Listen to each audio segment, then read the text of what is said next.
Welcome back to the South Stands, everybody. I'm your host, Zach Moore, dialing in from San Francisco. And today I'm very happy to be joined by, from the Mountain Time Zone, Paige, and from the Eastern Time Zone, Tim, and our very special guest, Matt. Today we are recapping Ohio State's resounding 51-10 win over Indiana in Bloomington. Very impressive. And I'm just going to start by getting some initial impressions from you guys. Matt, why don't we start with you? What did you see yesterday that stood out? Well, you go in these games, these away games, and at least for me, I'm always concerned. Teams like Indiana, which last year gave us a really big fight, and wondering how well they're going to come out for the first Big Ten season of the game, and which is, third game is usually uncharacteristically early, but they came out and they beat a middling team, as you should beat a middling team. I mean, they always have when they go to Wisconsin and Purdue have that problem as well. I would throw the team up north in there, but we don't have that problem anymore. So that they could come out and look great on both sides of the ball and just dominate, and it was especially the defense. I was really taken away by how well they kept a team that usually does fairly well with their offense and hold them to 10 points. So it was just I think that there's things that could be definitely worked on, but they handled their business, and that's what you want. Yeah, very impressive. And Indiana, of course, as you guys all know, is an opponent that's given us a little bit of trouble the last 6 to 7 years. It's been a pretty competitive series. Hey Tim, I wanted to know, what did you see yesterday?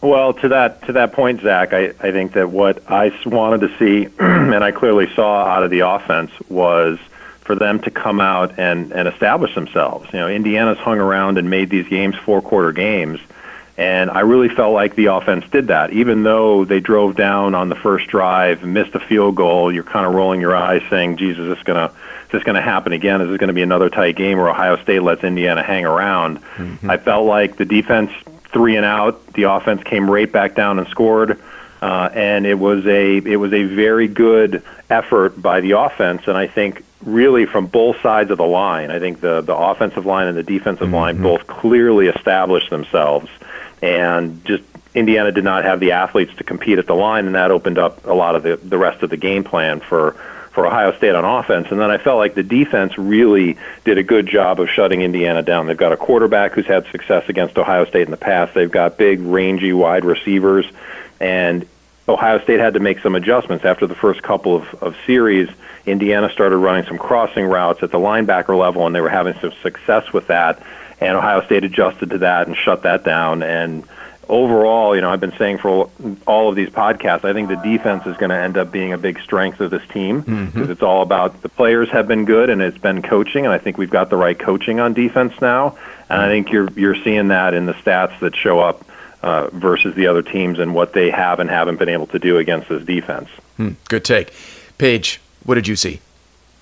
So just playing off what Tim just said, they have the right coaching on defense. I mean, at what point is somebody going to go back and, do a documentary, like Ken Burns' documentary on what the fuck actually was the problem with our defense last year? Because if you look at it, they're the same players, right? I mean, for the most part, they are. Yeah. And now we just have this suffocating defense that, we expect and we should expect every single year. And it's just, I shake my head thinking about what the hell actually went wrong. And the other thing is, can Greg Schiano ever get another coaching job in football? I mean, if people go back and look at how atrocious our defense was, and then just a 1-year transition to having the top 20 defense, which I think by the end of the year they'll probably even be better than that, is it's crazy. The other big thing for me is the offensive line just dominating. Dominant. Yeah, I mean, how many new starters on the offensive line? 4. I think 3? 3 or 4. I think it's 4 actually. Yeah.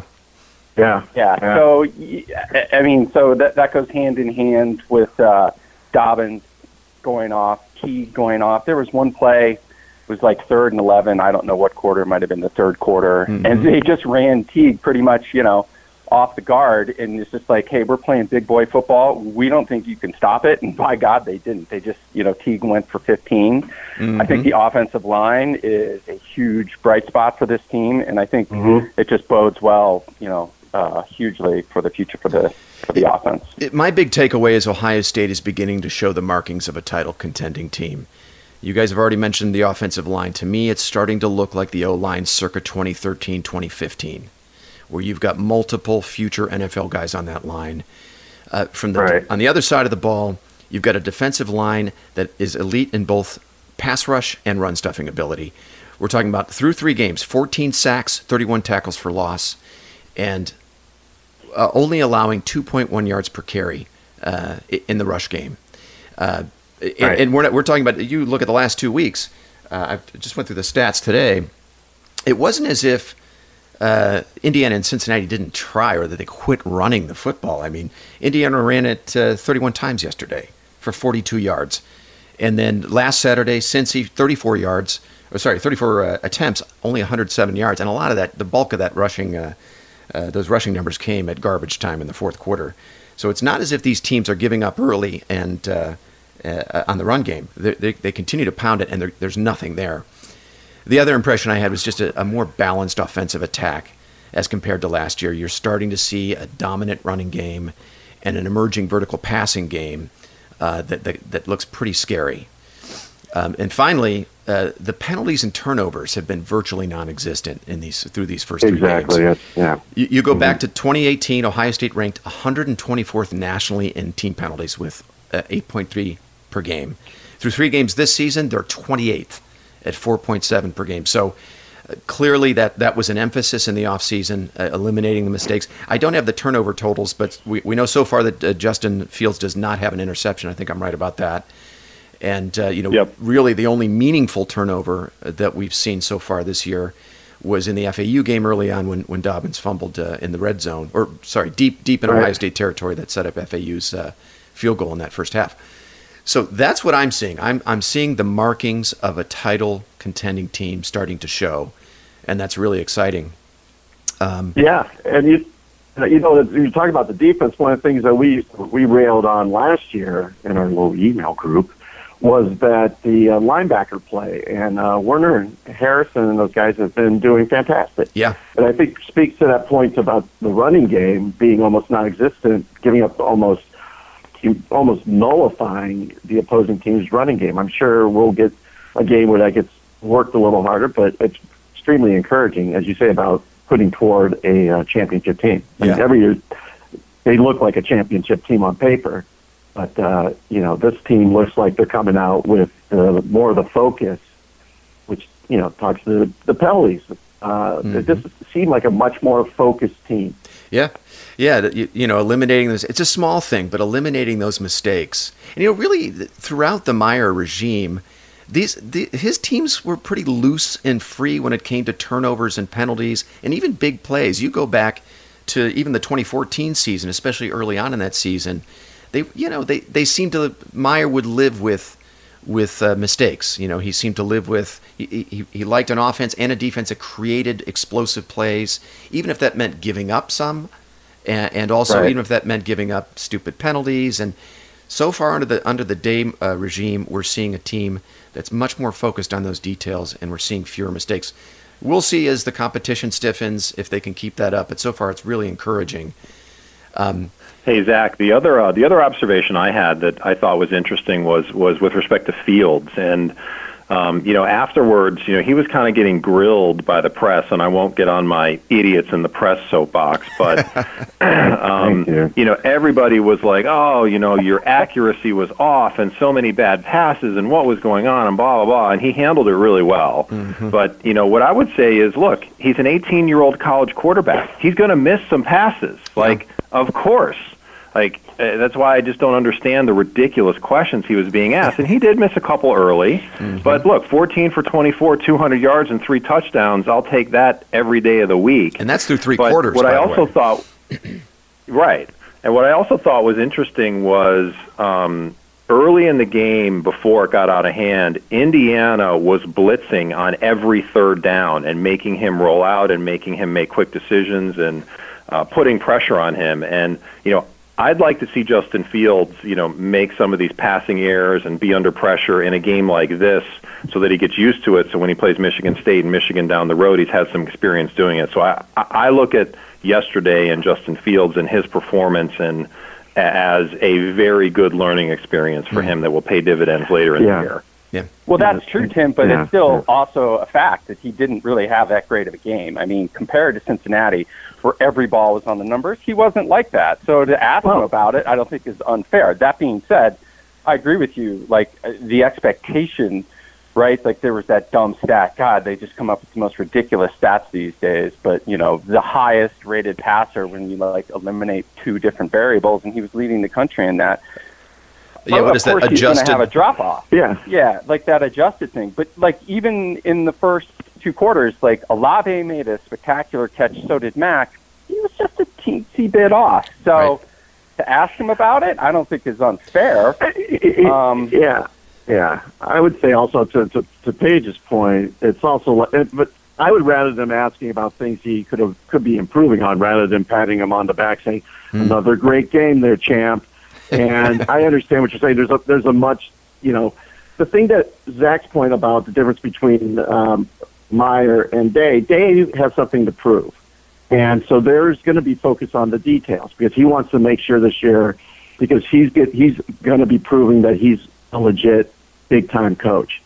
So the details on everything is going to be looked under in practice. So I think even Fields, that rollout, blitzing on third down and his accuracy, he's going to make sure that they're going to be working on that all week, which is a great thing because complacency is what kills teams in any sort of sports. Yeah. So,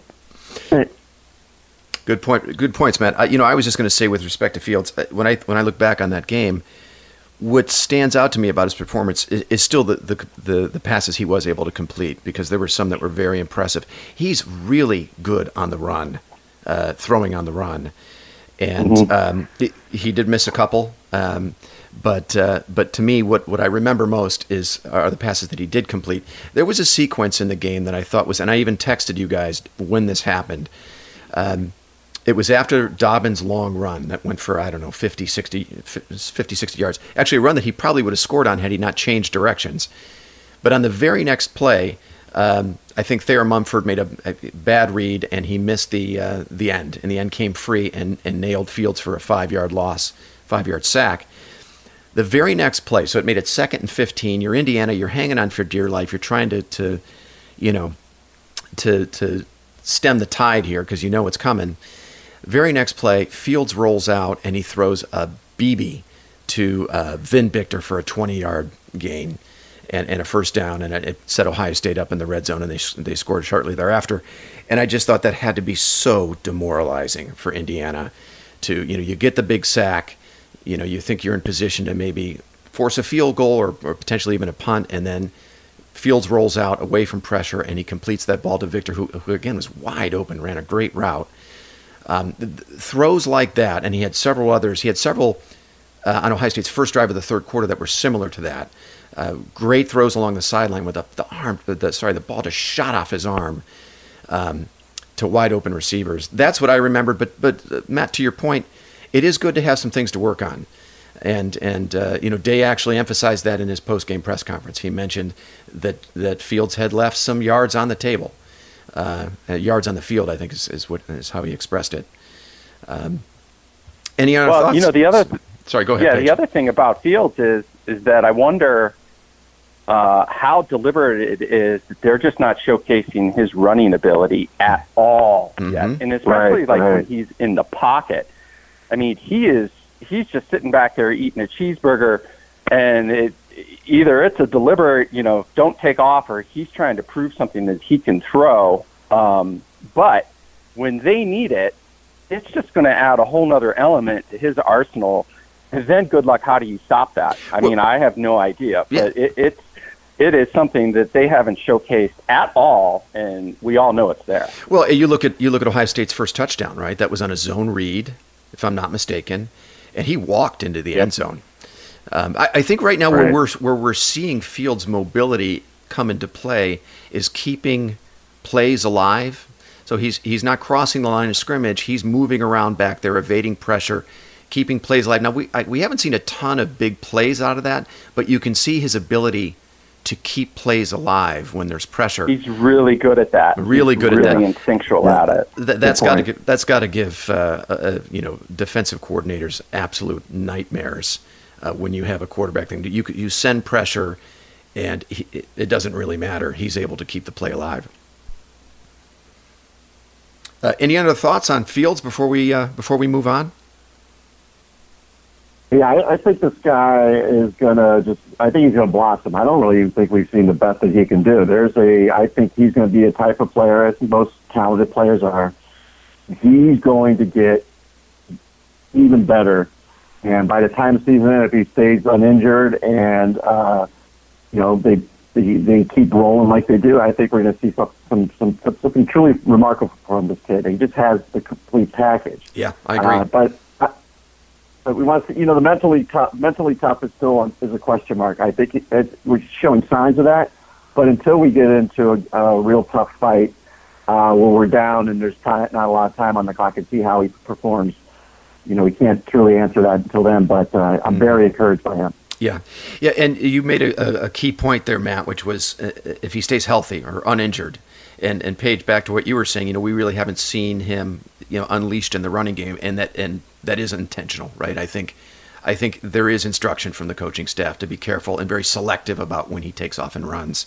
And so far, you see that he's been very measured and in his decision making, and I've been really impressed in that. We talked about this in the last pod, that in terms of his development, decision making, throws from the pocket. He's shown to be a much more complete quarterback and much more developed at this stage than we thought he'd be, and that's a really pleasant surprise. I wanted to talk a little bit about the running game, because we saw some things in the running game that are very different than what we've seen under the Meyer regime. And Paige, you made reference to Ohio State running on what would be otherwise, passing downs. You mentioned the 3rd and 11 run play by Teague. There were 2 other plays earlier in the game, 3rd and 3, which last year, let's face it, that would have been a running down. And Ohio State brought in 2 tight ends and ran off the left side behind Mumford, Jonah Jackson, and 2 tight ends, and came up, very easily converted the 3rd down. On both of those plays, you saw Justin Fields under center. There was no fullback, but you had an extra tight end on that left side. And the push the offensive line was getting, that was big boy football right there. And it was interesting. It really was kind of NFL-style, pro-style approach to running the football, which is kind of bucking the trend in college football now, right? You see Ohio State is one of the first teams, I think, that's going back to a pro-style attack in certain situations. I was very impressed by that, and I also thought it spoke volumes about the development of the offensive line and the level of skill and talent they have, that they can just line up and say, we're going to impose our will, and we're going to go get these 3 yards. I was very impressed by that. And then off of that action, you saw later in the game play action, namely the deep ball to Olave for the touchdown. That was a play action. Fields was under center. There was a fake to the tailback, and he throws over to the top to a wide open Olave. And you heard Joel Klatt on the broadcast go nuts about that, just how Indiana is just, if you're Indiana, you have to feel helpless at that moment, because you got it going in the run game, and now there's this play action that you just don't know what's coming, and it's been very effective. Anyway, those are my comments on it. Tim, what did you see out of that? I really felt like the run game was the story of two sides working together. The offensive line, as you pointed out, was dominant. And then I thought for the first time in a long time, we saw Dobbins run with authority and run with conviction and look to make a guy miss and then run.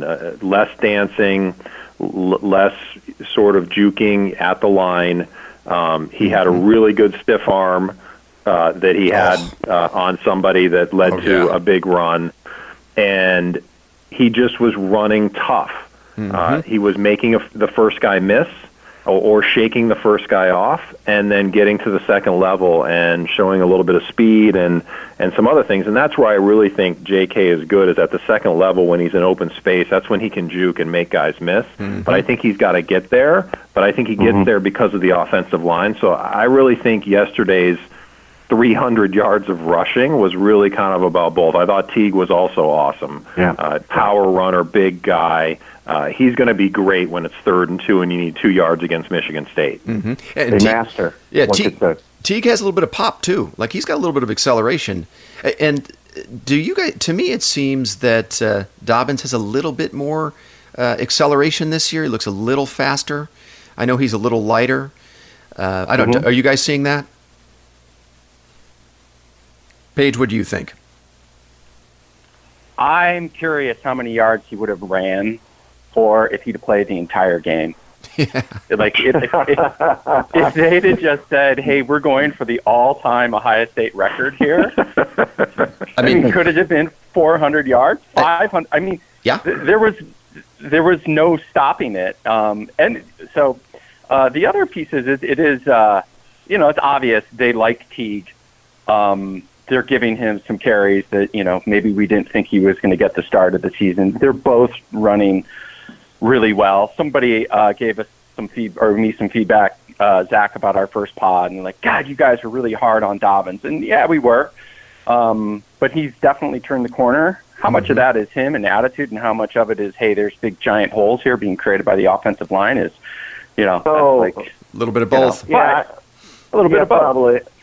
Yeah, but I mean, there's just no question that he's running hard, and he's a stud, and Teague is as well. I mean, it was a beautiful thing to watch. Yeah, Matt, what did you see in the running game? Yeah, well, with Dobbins, really quickly, all the articles I read about Dobbins and how his level of disappointment in his performance last year, it wasn't too surprising for me that he on his first game he didn't do that well. Simply because I think he was thinking instead of playing. Mm-hmm. And he was thinking like, I gotta make a statement. I gotta do this. I gotta do this. I gotta. That's a good point. And I think what we saw last night is yesterday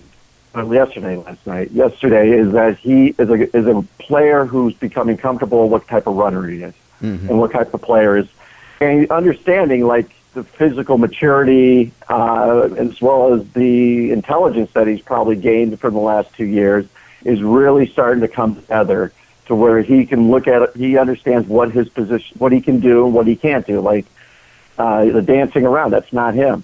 Right. I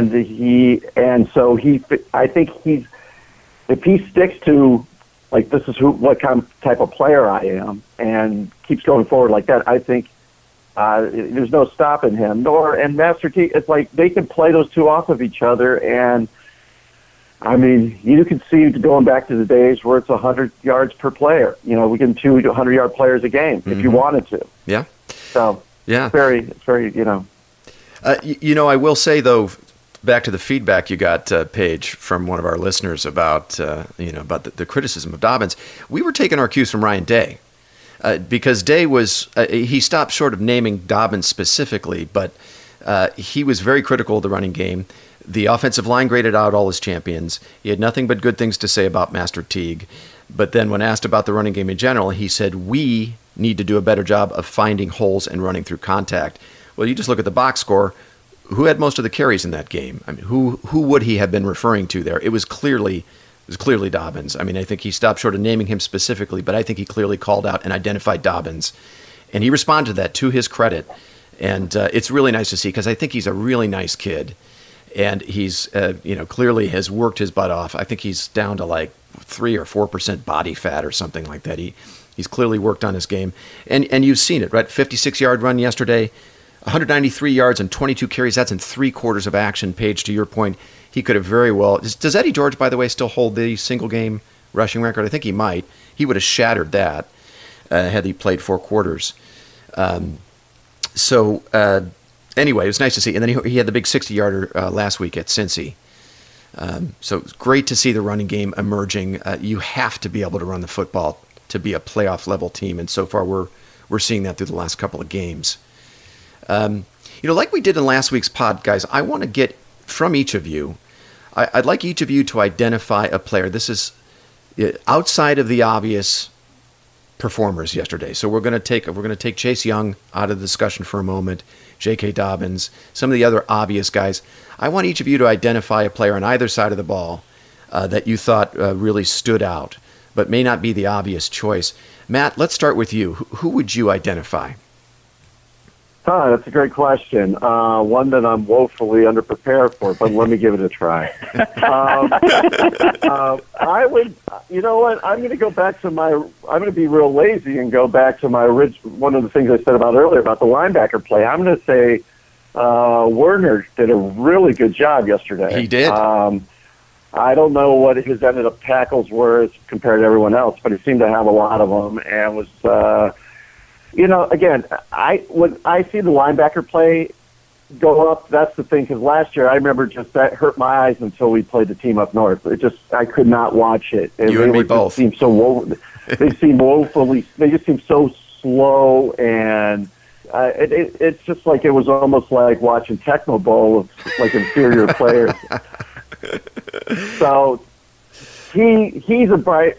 I thought I would be talking more about Borland and stuff, but yeah, Werner is the guy that I'm like watching and going, okay, you're making me eat my words for last year, and I'm happy about that. That's a good choice, Matt. Let me just back you up on what you've said here. So Werner he was a second on the team in tackles yesterday. He had 5 solo tackles, 2 tackles for loss, and he was in position on several of those screens or short plays to make a tackle. He actually made a huge stop on Indiana's running back on 3rd and short to force a punt. Looked like a bit of a broken play, but he was right there to make the tackle. And we were talking about Brendan White in the last pod, and we thought he would factor in big on this defense this year. He had a great finish to last year. He really solidified the back of that defense last year. Was the Rose Bowl defensive MVP, and he's barely made an impression this year. We haven't seen a ton of him, and one of the big reasons for that is I think the improved play of Pete Werner, because White stood to take snaps away from Werner, and to Werner's credit, he's held off White, and he's seeing the lion's share of the snaps, and he's played very well. He's earned those snaps. Hey, Tim, let me kick it over to you. Who would you identify as kind of one of those under-the-radar performers from yesterday's game? So, if you'll indulge me, I'd like to give you one on offense and one on defense, and maybe the one on offense doesn't count because it's not particularly somebody who's not under the radar. But how can you just not be so impressed with Chris Olave? Oh. I mean, the game he had receiving, another block punt. I watched again a post-game interview with him. He's a humble, hardworking kid that came out of nowhere last year and has just freshman last year. You could make an argument he's been the best player on the team for the last half a season. And isn't he one of the gunners on the punt team as well? I just adding to your point. Yeah. He did something on the punt yesterday. I just am so impressed with this kid that was a 3-star recruit and out of California, goes to Ohio State, not a lot of fanfare, and just comes in and works his ass off and becomes one of the best players on the team. So I just continue to be so impressed with him, and he's just such a great receiver. He uses his hands, he gets separation, he runs great routes, he just does everything well. And I think he's gonna be an absolute superstar. On the defense, I'm gonna go with Zach Harrison, true freshman, comes in, 2 tackles, a sack, a tackle for a loss. It was garbage time, but whatever. He's your next Chase Young. He's your next Joey Bosa. He's the kid who's coming up, and he's going to be a superstar. That was exciting to see. Yeah, good, nice ones. Paige, what do you think? Who did you see that stood out aside from the obvious? Well, unlike Sloan being woefully unprepared, Gallagher took my fucking guy. Which one? Olave. It's Olave, and the thing about Olave, he's on defense. He's not from Ohio, but he reminds me of Darren Lee. And Zach, you and I talked about this yesterday, right? He's a 3-star guy, sort of unheralded. I think Darren Lee actually played quarterback. He did. But quietly comes in and just is an impactful player all over the field. I mean, he blocked that punt. He blocked a punt against Michigan. And, he's one of our go-to guys on the receiving corps. And he's just I just love that story, right? I mean, Garrett Wilson's great, man. I want the 5-star kids as well. But the kids that come in that you're like, oh, yeah, he's just a throw-in in the class, and then they just burst onto the scene with this superstardom. It's freaking awesome. I just love that guy. So he he's my whatever. If this is the player of the game segment, that would be my player. Yeah, if the Honey Badger were an offensive player, he'd be Chris Olave, right? I mean, if you look at where they deploy him, all over the place, special teams and on offense. Hey, if they had to put him in a defensive back, like a la Chris Gamble back in 2002, you kind of think he'd figure it out and he'd make an impact on that side of the ball too. Yeah, he's a football player, man, and I love, as Paige, as you said, he comes in as a 3-star and he goes through that crucible of training through training camp and the level of competition that they have there, and emerges, this really great player. So I love that pick. I'm going to go with Damon Arnett. I don't know about you guys, but when you hear the words Chris Gamble, do you bow slightly?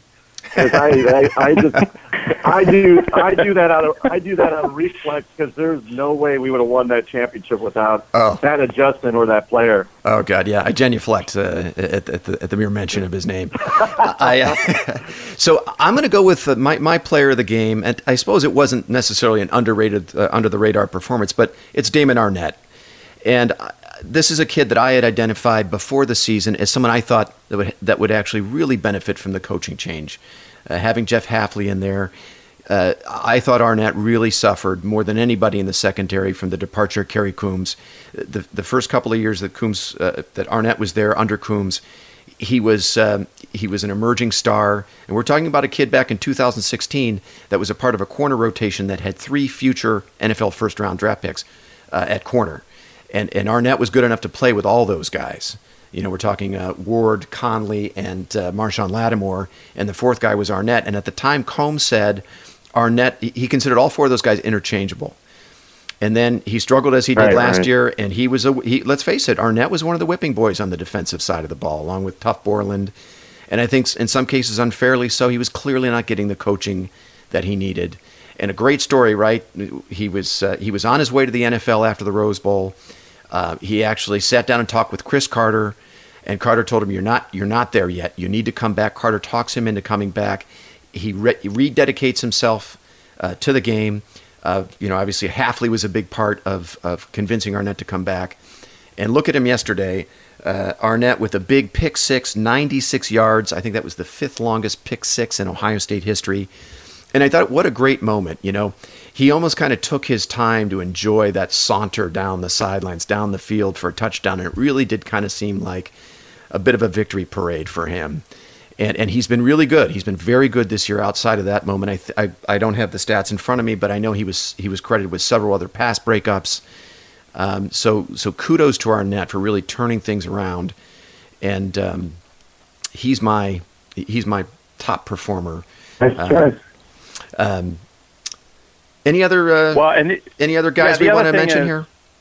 I think we can't go through a whole season, though, Zach, just by saying eliminate the obvious of Chase Young, because the guy, right? I mean, it's a beautiful thing to watch, and is he as good as Bosa or either the Bosas? I think he might be, which is just ridiculous to say, but that dude just wreaks havoc, and then.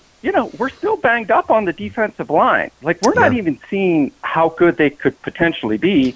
I thought that I heard that Smith got hurt, so I don't know if there's an update on his injury, but the fact of the matter is that we're only scratching the surface on what that defensive line can be, and that it is just elite. The sky's the limit. Board. Yeah, sky's the limit. Does anybody have any intel on Tyreek Smith? I know he was in street clothes in the second half. Does anybody know?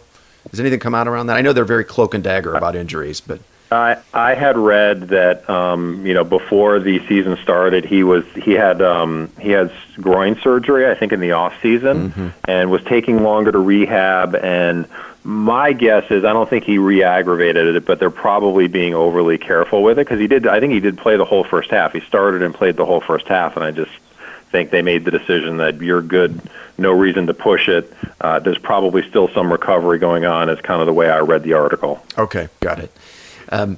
What did you guys think of the overall play of the secondary yesterday? And then kind of in general, to me it looked like we saw more guys in position to knock down footballs, You saw guys able to recover after getting beat, as Sean Wade was on a play. The ball was a little bit underthrown, but he was able to recover, and I think the ball hit him in the back of the helmet. But it was a very clean play. Indiana was complaining they thought it was pass interference, but Joel Klatt said on the broadcast it was a very clean play. They had nothing to complain about. And there were several other moments where I thought maybe last year those are completions in some cases for big plays. What do you guys see out of the secondary this year that's different from last year? Matt, do you have any comments on that? You know what? I'm going to go with a very general point, and I'm sure Tim and Paige will fill in the details and actually justify it. But I think it's just a better coaching. I think that they're Meyer, to a large extent, the team that they had as leading their defense was just not very strong. Outside Larry Johnson, they were just a team that wasn't very good molding the clay, and then most concerning, wasn't very good at making adjustments both during the game and after the game. Mm-hmm. So what I'm seeing right now with the team is that they know what their talent is. They know what is going to be the best kind of schemes or defensive formations that's going to make the most sense for them, and they're executing.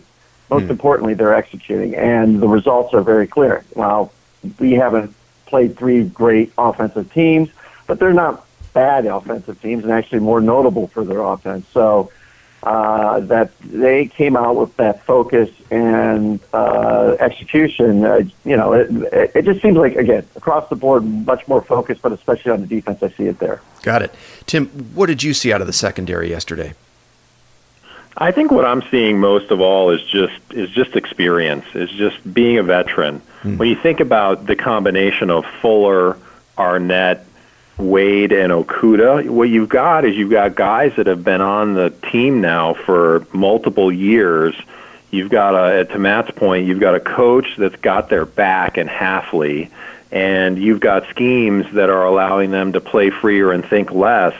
And as we've all said, you've got these guys now learning to turn around and look for the football, whereas they just weren't doing that in previous years. And I think it's all just paying dividends. But if I had to put my finger on sort of one thing, is I think you don't have a lot of inexperience back there. You've got a lot of experience, and I think that's a good point. Really what's making the difference in that defensive backfield. Okay, Paige, what are you seeing from the secondary this year that's different from last season? I see 4 NFL players. I mean, that helps. Yeah. I mean, fuck. Again, so like Matt said and Tim said, experience and coaching. What the hell? I mean, this is, these guys are all going to play on Sundays. I mean, we should expect this. And so they're playing to their potential. They're probably getting more confident as they go. And, this is the kind of football that we should expect to see when you have that caliber of player on the field. And, Zach, one of the things you and I talked about, the guy that's, lurking in the background, Proctor. Yeah. Right? Mm-hmm. How...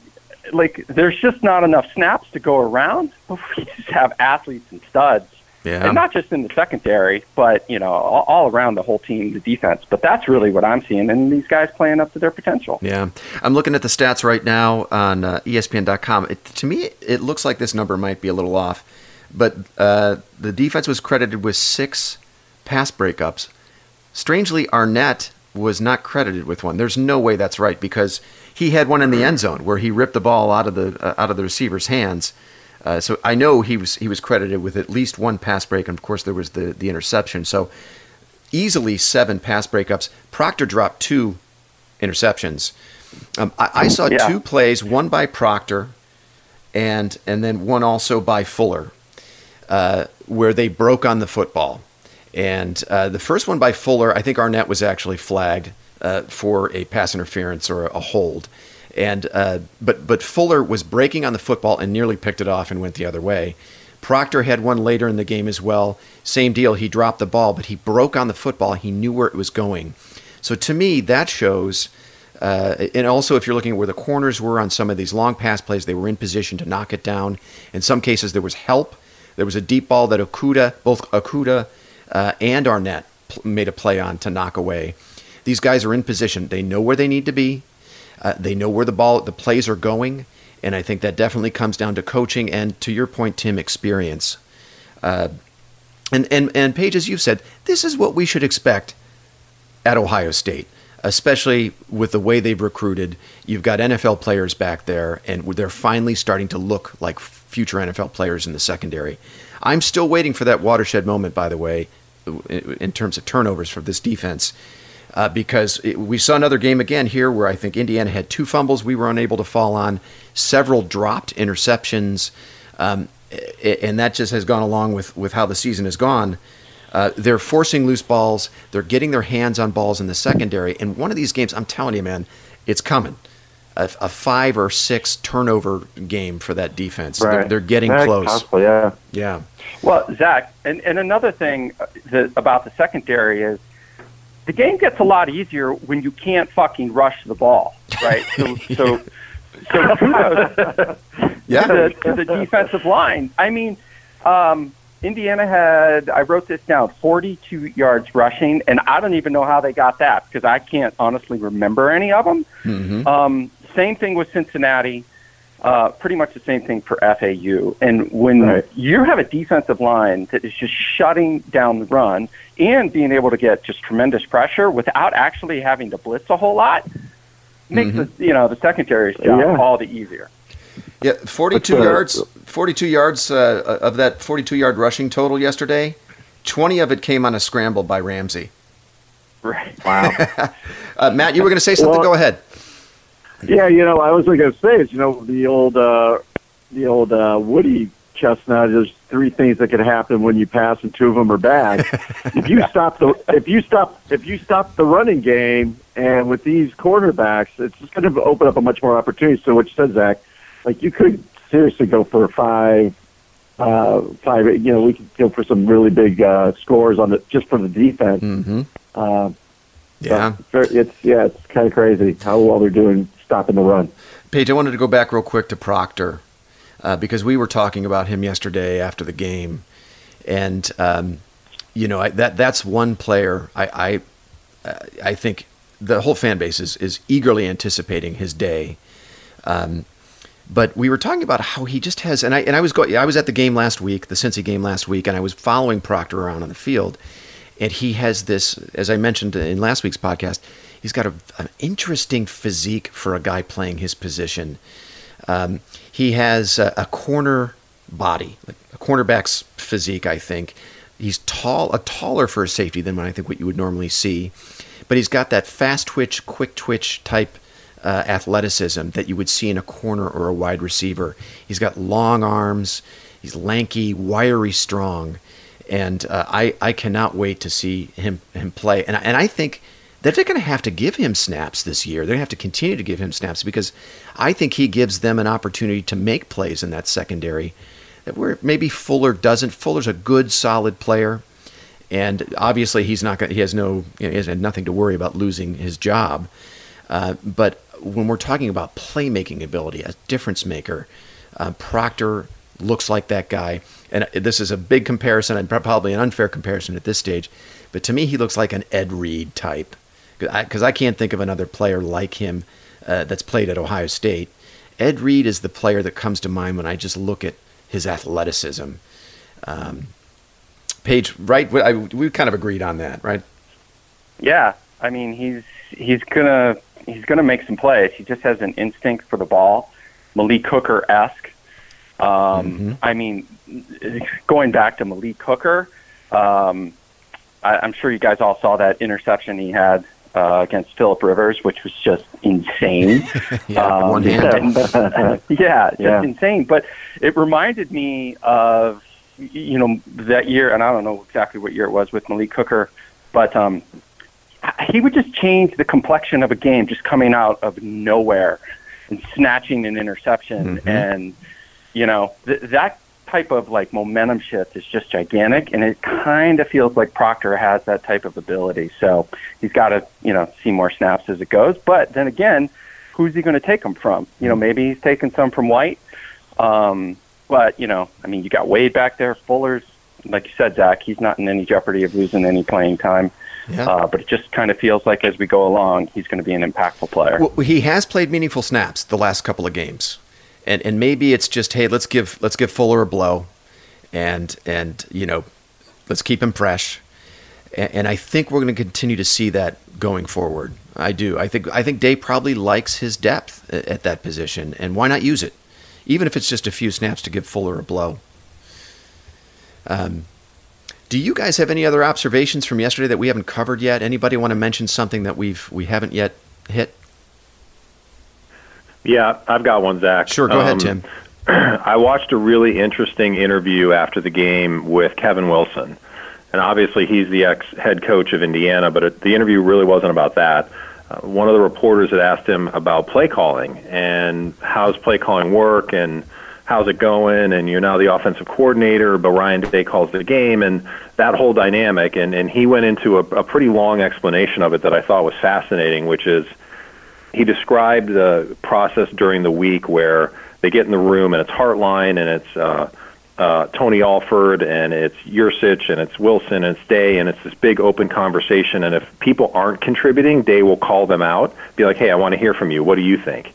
Wow. And he said there will be things like they'll come up with certain plays during the week that, on third down, what are the first 3 third down plays you want to run? And so they'll descript some of it before, but then during the game, there's a 3-way conversation going on between Day, Wilson, and Yursich, where Day will be like, okay, next series, give me a couple good run plays. Let me know what you guys think. Send them down, and I'll say yes or no. Or I want a couple more pass plays, or it's time to throw a bomb. Give me a bomb play.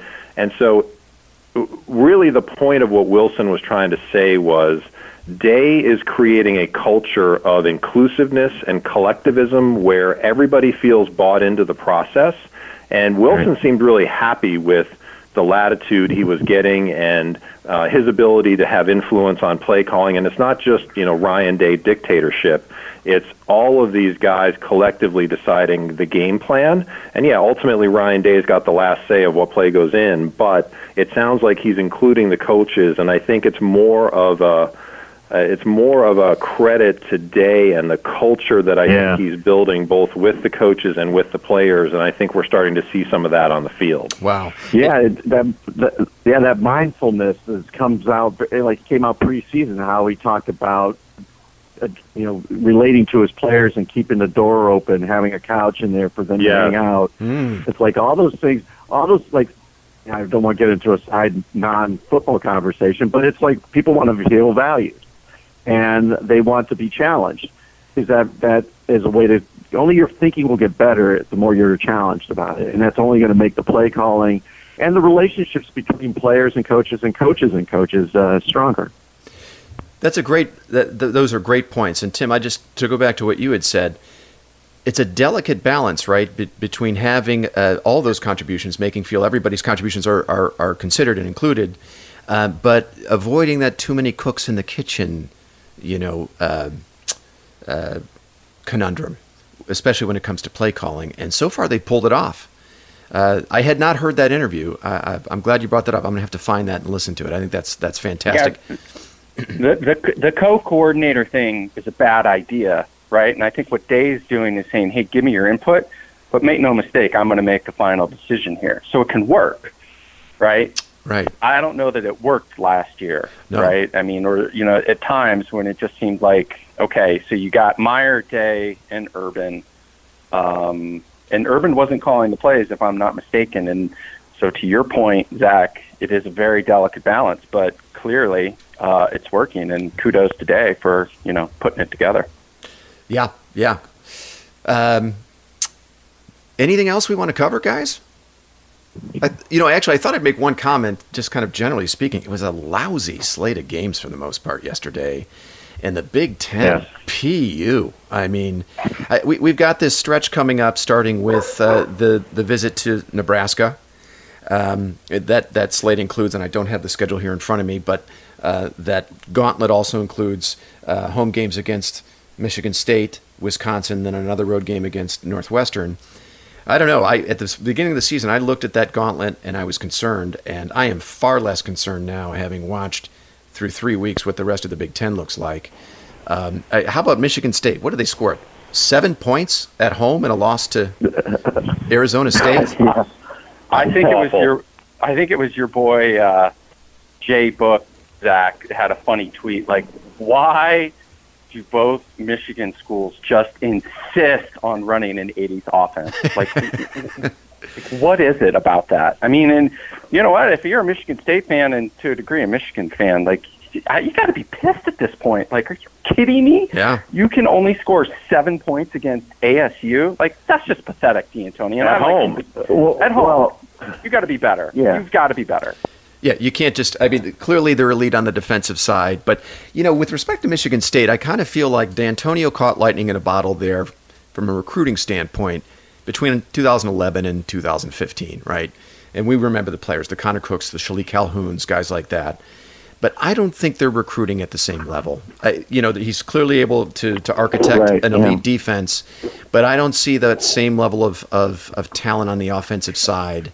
And now they're starting to look like the Michigan State that maybe earlier in D'Antonio's career when Tressel was still around, where they were better, but when they matched up with Ohio State, it wasn't much of a game. And it looks like maybe that's kind of where the program is right now.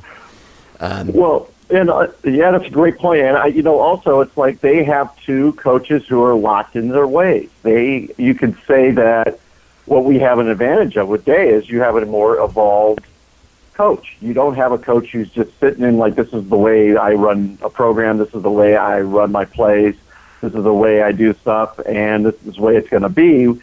And so when you have when you're playing teams or whatnot that are more open to things and are trying to explore what the potential is with the players that they have, I just think that Michigan State and the team up north are both going to be set for failure because, frankly, I wouldn't have any faith in their coaches. Mm-hmm. They're both riding completely on reputation rather than results. Mm-hmm. And I told Tim the other week, if we had Archie Griffin as our coach for the last couple of years and they got the results that Harbaugh did, we would toss them. We wouldn't set for it. Yes, we would. Icon or not. Right. It's just a matter of this is someone who's not getting results. Yeah. So. Yeah, I will say, just kind of on a national, kind of going back to the national landscape, it really does appear that and I know we have to wrap things up here, Tim, I know you've got to get going. It appears there are, 4 or 5, maybe 6 teams that are clearly head and shoulders above everybody else. And that group would include, obviously, Clemson, Alabama, Georgia, Oklahoma, Ohio State. And then the rest of the field, the rest of the country, I don't know. We may see teams emerge come October, November. Certainly some of these teams in the Big Ten that we're criticizing right now will probably be much better by the time we play them. But right now, you got those top 6, and everybody else is just kind of wallowing right now in the mud trying to figure things out. There's a clear separation. Guys, any other comments? Do you include LSU? Sorry. Do you include LSU with that group? Oh, yeah, sorry. I missed LSU. Thank you, Matt. I would definitely include LSU in there. Those would be your top 6. Joey Burrow. That's right. Not at all. And the way they recruit down there, the way they play defense, you got a good quarterback. Potent passing game is really kind of all LSU has been missing. You add a decent passing game to the way they play defense down there, they are going to be a force to be reckoned with. Guys, any other comments before we wrap things up? I know we got to get some folks out of here. Any other comments? I think next week could be your defensive 4 turnover game, Zach, against Miami. I'm just saying. Yeah. No, I could see that. I could see that, and I certainly wouldn't expect. Unless of course they pull the starters by the half, which with the way that game's looking, we may not see, the starters for much more than 2 quarters. Guys, any other comments before we shut her down? No, I think we covered it. I do think we're one of the best teams in the country. I also think let's just slow our roll here. Right, we beat Indiana. Okay, they're in the Big Ten, but we know they're the bottom of the Big Ten. I don't want to end it as a Debbie Downer, but good point. Good point. Let's beat some of these better teams in the Big Ten, which clearly is not as good as we thought as of last week. Sorry about that, Maryland. But I love this team. The sky's the limit. really the only team that should be able to beat Ohio State is Ohio State at this point. But we'll see what happens. I'll end on this. I'll end on this because Ohio State had some detractors to start the season. One of them was Joel Klatt, who had actually picked Michigan to win the Big Ten. He's on record last week, actually on video, saying I was wrong about Ohio State, and he's actually moved Ohio State ahead of Michigan in his power rankings. Another guy who's reversing his view of Ohio State is our boy Doug Marie. He says so far this team looks more like a 12-0 team than a 9-3 team, and he actually issued kind of a mea culpa, or of sorts, just saying, hey, the fans saw things I hadn't, and he's now kind of looking at his outlook on Ohio State much differently. And then our boy Stuart Mandel today on The Athletic, he was another guy who seemed to want to pick anybody else in the Big Ten except Ohio State before the season. He's moved Ohio State up to number 2 in his power rankings. So in very short order, Ohio State is starting to change opinions. And I think at this stage, the consensus is, hey, look, it's their conference to lose this year. And Paige, we got to keep it rolling. Don't get cocky. But things are looking good. All right, guys. Hey, look, on that, why don't we wrap it up? Tim, I know you got to go. Thanks for your time, boys. And thanks, Zachy boy. Oh, thank you. Thank you very much for having me. Well done, boys. Yeah, thanks for coming on, Matt. We'll bring you back on soon. All right, fellas, we'll talk to you later. All right. Happy Sunday. Happy Sunday, boys.